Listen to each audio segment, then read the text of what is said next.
Supercrack Estrella presenta la misteriosa cabeza gigante de Guatemala, la última misión del viajero del tiempo Jason. Hace años en mi canal llegué después de muchas investigaciones que el viajero del tiempo llamado en caballo de Troya Jason era el sargento Barry Sadler, el mayor Jason de caballo de Troya. Viaje en el tiempo era la época donde no tenía censura y muchos de mis vídeos tenían millones de visitas o cientos de miles de visitas. Hasta el punto de que muchos canales de YouTube se atribuyeron este descubrimiento como de ellos y otros empezaron a hablar de Barry Sadler, el mayor Jason de caballo de Troya. Después de publicar yo esto en mi canal, no es la primera vez que ocurrió esto. Muchas veces otros canales hablan de lo que yo descubro y encima pueden tener más visitas, ya que a mí me tienen entre ojo y ojo las élites y miran mis vídeos con lupa. Un ejemplo: la fotografía de una viajera del tiempo en Oslo, Noruega en 1890. Después de las cosas que descubrí, borraron una fotografía del internet para que ya nadie pudiera comprobar nada de esta foto.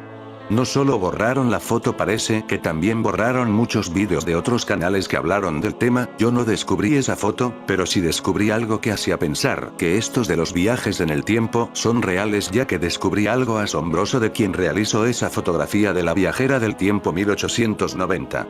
Así que lo mejor que pudieron hacer es borrar toda la información referente a esa fotografía realizada por un matemático noruego en 1890. Cada vez que vuelvo a sacar este tema en otro video no tengo más de 500 visitas, y es que si la gente pudiera escuchar la información que tenía que dar de este matemático que realizó la foto de la viajera del tiempo, podrían entender que estos viajes en el tiempo son reales. Yo contaba en ese video que cómo era posible que el mismo matemático que realizó la foto a la viajera del tiempo en 1890, fuera el mismo que estuvo involucrado en el descubrimiento del satélite extraterrestre llamado el Caballero Negro. No podía ser tanta casualidad, y tiré del hilo, y lo que hicieron antes, datos que podían ser verificados y comprobados, pues borrar todo lo relacionado con la fotografía, como si nunca hubiera existido. Hecha esta introducción, quiero hablar de la última misión del sargento Barry Sadler, el mayor Jason de caballo de Troya en Guatemala. Misión: descubrir quién había colocado una cabeza gigante en plena selva. La cabeza de piedra gigante de Guatemala fue un hallazgo único y extraño en las profundidades de la selva del país. De hecho, se cree que fue un mito, dado que únicamente existen registros fotográficos, pero ninguna evidencia física. Historia de la misteriosa cabeza gigante de Guatemala. La fotografía se popularizó en una publicación hecha a principios de 1950. De hecho, la toma fue compartida en el álbum gráfico en Xela, el cual se tituló como Piedra Monolita en el Palmar, acompañado de la siguiente descripción: en las inmediaciones en el Palmar de este departamento, en medio de montañas casi vírgenes, se encuentra esta piedra monolito de gran valor artístico. Se trata de una roca de grandes dimensiones, enclavada inamoviblemente, y en ella se esculpió esta cara colosal. Existe un misterioso indescifrable acerca de la existencia de este monolito. No se sabe si fueron los aborígenes quienes haya hecho esta escultura o si fueron los conquistadores españoles el origen de la cabeza gigante. La historia del monolito apareció por primera vez Dr. Oscar Rafael Padilla Lara. En 1987 recibió la fotografía de un rostro con características caucásicas. Cabe mencionar que la figura se encontró en el terreno de la familia Biener, a 10 kilómetros de un pueblo. Al momento de rebuscar el monolito, se dio la noticia de que este se había destruido. Se dice que un grupo de desconocidos entró al campo y utilizó el rostro como blanco de tiro. Como resultado, se desfiguró el rostro. En la actualidad sigue sin saberse el origen de esta cabeza, por lo que se le considera un mito. Según las mediciones iniciales, el monolito medía entre 4 a 6 metros. El arqueólogo guatemalteco Héctor E. Mejía dijo que la cabeza no tenía ni un rasgo maya, náhuatl, olmeca o cualquier otra civilización prehispánica. La fotografía fue tomada por David Acher Childress. Esta cabeza suele ser confundida con el rostro del Parque Arqueológico en la Democracia, Escuintla. Los cronovisores encuentran misterioso proyector holográfico de arquetipos en selva de Guatemala. Sobre el cuento de los cronovisores, antropólogos, funcionarios del gobierno guatemalteco y líderes del concilio maya dieron a conocer hoy de manera conjunta el descubrimiento de un aparato tecnológico encontrado en una cueva a 13 kilómetros del sitio conocido como El Mirador, el cual alberga una enorme pirámide subterránea. El director adjunto del Museo Nacional de Arqueología y Etnología de Guatemala, MUNAE, Esteban Salvatierra, dijo que el hallazgo podría revolucionar nuestra concepción del pasado de la humanidad y el desarrollo tecnológico de las culturas prehispánicas. Se cree que el aparato es de origen maya ya que fue encontrado en una cueva que forma parte de una red de cavernas, algunas de las cuales siguen siendo ofrendadas por la población local, y en la misma excavación se encontraron una serie de lápidas e inscripciones en bajo relieve con representaciones de figuras teomorfas correspondientes a una serie de constelaciones, específicamente Orión, Tauro, las Pléyades, el Can Mayor y el Can Menor, una zona que es identificada como la franja de la creación o Malos.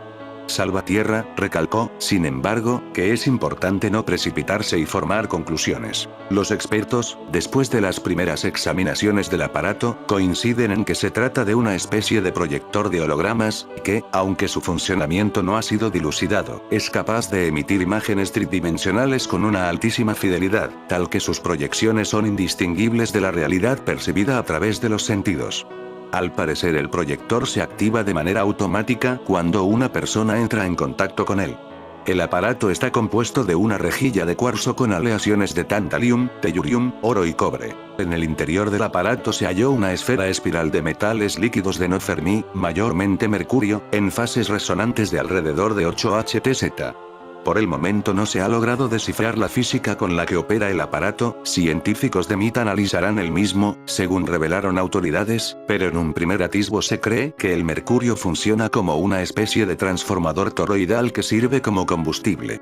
Algo que, en palabras del productor Raúl Julia Levy, quien planea mostrar este aparato en su esperado documental Revelaciones Mayas del Más Allá, evoca a las vimanas, naves mitológicas que aparecen en los textos sagrados de hinduismo y que supuestamente se alimentaban de mercurio. Lo más intrigante del aparato es que las personas que han entrado en contacto con él describen que este proyecta en el espacio una película que captura de manera completamente inmersiva la atención del espectador. No es como ver una película, es como ser una película, dijo el antropólogo Fernando Cadiaque. La persona que halló el aparato, un indígena Kish que permanece en el anonimato relató, según el mismo Diaque, que al entrar a la caverna presenció una explosión de luz arrasimada de estrellas y galaxias, polvo, cenizas y fuego. El primer testigo observó luego el nacimiento de un ser magnífico que se desprendía de una nebulosa, un ser que en su mente dibujó la palabra Unaku, el ser autoexistente, divinidad suprema de la religión maya secretamente monoteísta. De su cuerpo que cubría todo lo visible con un velo translúcido, se desplegó una mujer morena de ojos de jade. La mujer hizo una circunvalación en el espacio que tenía ya la impresión de ser una pradera y se convirtió en un venado. Unaku la siguió ferozmente hasta que se unió a ella, penetrándola estrepitosamente, sacudiendo los cimientos de la tierra con su cópula. Don Alejandro Cirilo Pérez Oxlack Lobo Errante, líder del Concilio Maya de Ancianos, tuvo también la oportunidad de observar el aparato y presenció una escena similar. Es la historia de la creación, la divinidad masculina que va al encuentro de la divinidad femenina para darle sustancia al mundo, dijo el líder moral de los quiches. Alejandro Cirilo Pérez añadió que entre los círculos más arcanos de su tradición se tenía conocimiento de la posible existencia de dicho aparato, el cual proviene de la luz misma, de aquello que enciende las estrellas, y que ha sido confeccionado por los maestros ascendidos del centro de la galaxia. Curiosamente, entre algunos de los antropólogos que han podido acceder al aparato, esta historia proyectada se ha repetido pero con sutiles variaciones. Han visto el Big Bang, el nacimiento de un ser inmenso y luego la formación de una mujer que les susurra de manera irresistible, pero esta mujer en ocasiones es una mujer que conocen, una actriz de cine o una mujer con la que alguna vez han soñado. Coinciden todos en que después de presenciar estas imágenes inmersivas permanece un ardor, y una voz que llama en la oscuridad. La revelación de este aparato de alta tecnología desconocida ha despertado una serie de reacciones, entre las que se destacan aquellos que ven el aparato una seña inconfundible de origen extraterrestre. El famoso periodista conspiracionista español Rafael Palacios, Rafapal, considera que es una prueba irrefutable del vínculo entre los mayas y la Federación Galáctica de la Luz, y lo incrusta dentro de un proceso teleológico de revelación que se viene acelerando desde la convergencia armónica y que culminará con el apocalipsis.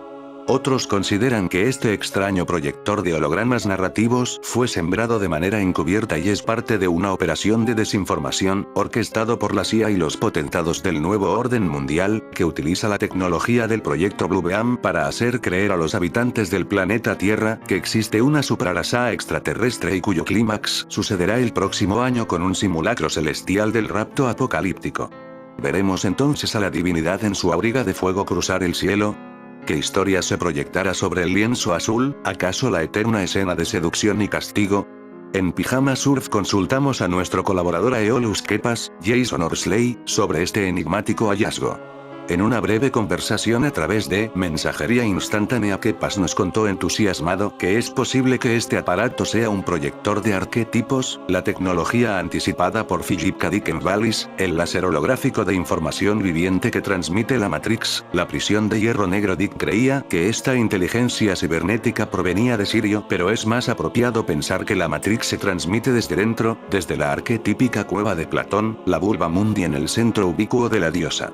Kepas aclaró que al referirse a un proyector de arquetipos se refiere a campos psicoenergéticos que informan nuestra existencia, una especie de pista base que se repite y de la cual extraemos nuestra narrativa existencial. Lo interesante es que este descubrimiento podría ser sobre todo simbólico, agregó. La máquina podría ser solo un niño, un tanto burdo, con la intención de hacernos saber que se está proyectando una película colectiva sobre nuestras vidas, que en cierta forma reemplaza nuestras vidas y nos convierte en actores de los guiones de los dioses. Lo dijo misteriosamente F. Scott Fitzgerald: las películas nos han robado nuestros sueños. De todas las traiciones esta es la peor. De manera un tanto enigmática sentenció al final de nuestra charla: estaba leyendo hoy un texto védico en el que se dice el mundo es como la impresión dejada por la narración de una historia. Creo que esa impresión se empieza a volver borrosa, como cuando soñamos y estamos a punto de despertar. ¿A qué se refiere Kepas con esto? Probablemente a que todo lo que vemos, todo lo que vivimos no es más que la impresión que ha dejado en el espacio cósmico la narración de una historia que se repite en nosotros. Este sería el velo de Isis, la magia, y la madeja, de Maya. La impresión que deja esa historia narrada se convierte en el mundo, porque el mundo solo es algo que ocurre en la mente, nosotros ocurrimos en la mente. Barry Allen Sadler, 1 de noviembre de 1940, 5 de noviembre de 1989, fue un soldado, cantautor y autor estadounidense. Sadler sirvió como médico de los Boinas Verdes, alcanzando el rango de sargento mayor.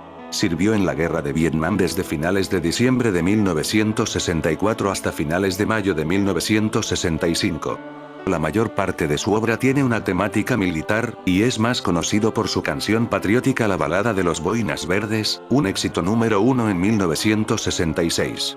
Murió a los 49 años tras recibir un disparo en la cabeza en la ciudad de Guatemala.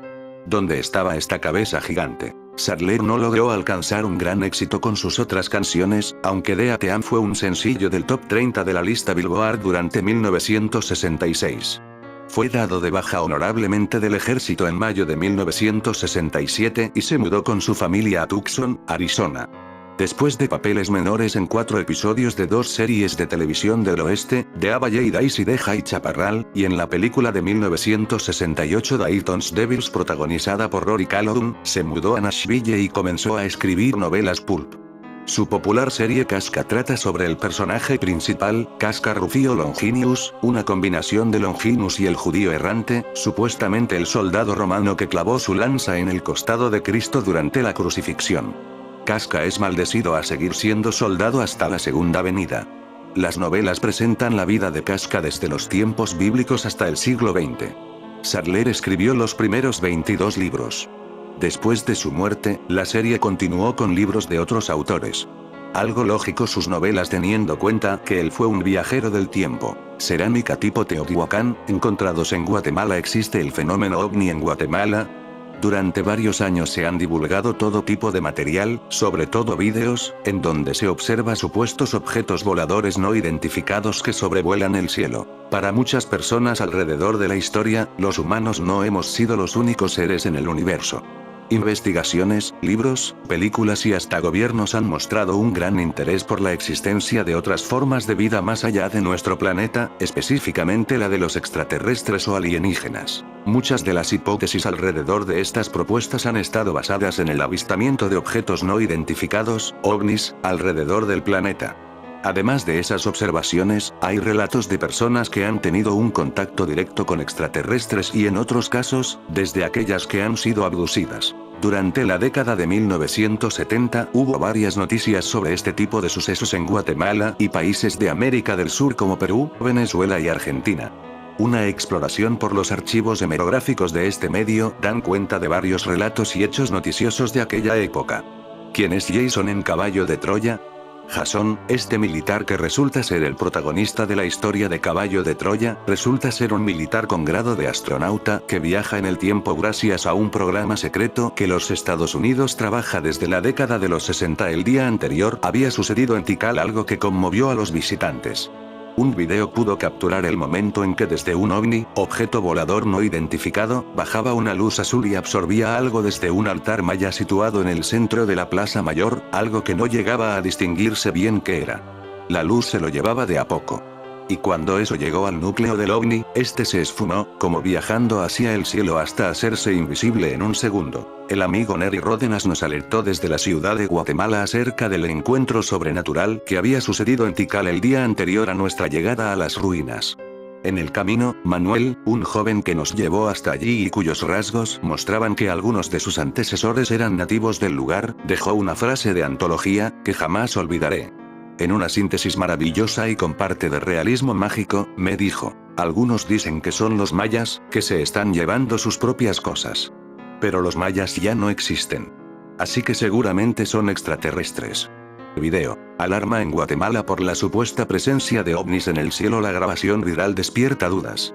¿En realidad hay extraterrestres en Guatemala? Los cibernautas están divididos según mis cálculos. Eliseo debe tener unos 65 o 70 años, pero sorprendentemente me encontré con alguien de mucha menos edad. En el Caballo de Troya noveno cuento que Eliseo fue curado por Jesús durante una sanación masiva que llevó a cabo, y sospecho que eso generó en él otra clase de cambios físicos, como el de rejuvenecer. Me gustaría formularle muchas preguntas a Eliseo.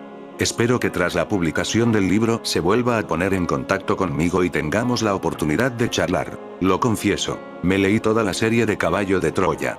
Para quien no lo sepa, esta saga consta de 8 novelas, cada una de ellas de 400 páginas, 100 arriba 100 abajo, y es la obra magna de J.J. Benítez, periodista navarro que se hizo famoso en los años 70 y 80 por popularizar el fenómeno ovni en España. Ya desde la primera entrega se utiliza el recurso del manuscrito hallado. Así, J.J. Benítez cuenta cómo encuentra el diario inédito de un mayor estadounidense tras seguir un complicado juego de pistas, que, todo sea dicho, en sofisticación y esoterismo deja a Dan Brown a la altura del betún. El diario revela los pormenores de una misión de alto secreto denominada Caballo de Troya, que consistió en saltar hacia atrás en el tiempo hasta la Palestina del año 30 de nuestra era. El objetivo del mayor y su compañero, Jasón y Eliseo son sus nombres en clave, era asistir a los últimos días de la vida de Jesús de Nazaret, y levantar un testimonio científico y contrastado. En fin, amigo de Supercrack Estrella, si te gusta mi contenido, dedos arriba y comporta el video para no ser apagado por las élites.